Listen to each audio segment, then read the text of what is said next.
Good evening everyone. मी आहे स्वराली. आज आम्ही बनवत आहोत पाणीपुरी. आम्ही चटण्या ऑलरेडी रेडी केल्या होत्या, तर आम्ही आता घेत आहोत कांदे चॉप करण्यासाठी. चॉपरमध्ये आम्ही सगळे कांदे मोठे कट करून टाकलेले आहेत. मी इथे 2 कांदे घेतलेले आहेत. तुम्ही तुमच्याप्रमाणे किती तुम्ही घेऊ शकता. शेवटी चॉप करून झाल्यानंतर हे अशा कन्सिस्टन्सीमध्ये आपल्याला कांदे चॉप करून घ्यायचे आहेत. चॉप झाल्यावर मी इथे घेतलेले आहे कोथिंबीर. मस्त पाण्यात धुवून घ्यायची आहे, त्याच्याने त्याच्यावरचे जम्स निघून जातील. आणि मला ते कांद्यासारखे ह्यालाही एकदम बारीक कट करून घ्यायचे आहेत. इथे कोथिंबीर आणि कांदा दोघंही प्रॉपर कट झालेले आहेत. आता मी इथे पुरा तळायला घेत आहे आणि तवर पुरा तळतीये तर मी उकडलेले बटाटे सोलून घेते. काळजी करू नका, आम्ही हे आधीच थंड करून ठेवले होते, म्हणून हे पोळण्याची चिंता नाही.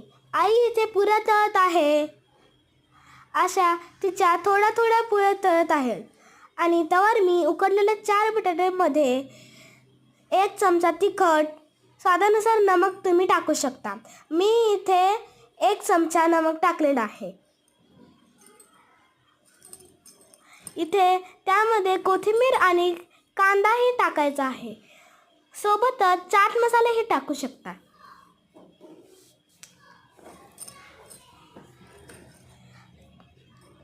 आता आम्ही मस्तपैकी पाणीपुरी ट्राय करत आहोत. तुम्ही सगळ्यांनाही करा.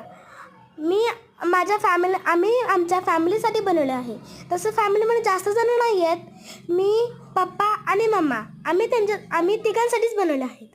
तरी आम्ही पाणीपुऱ्या एक्स्ट्रा बनवलेल्या आहेत, त्याच्याने आम्ही त्याला परत एन्जॉय करू शकतो. आणि पाणीपुरी खूप छान आणि टेस्टी झालेली आहे. मला तर खूप छान लागली. तुम्ही हे ट्राय करून पहा. खूप यम्मी झालेली आहे. मला तर खूप आवडली. Bye. Like, share and subscribe.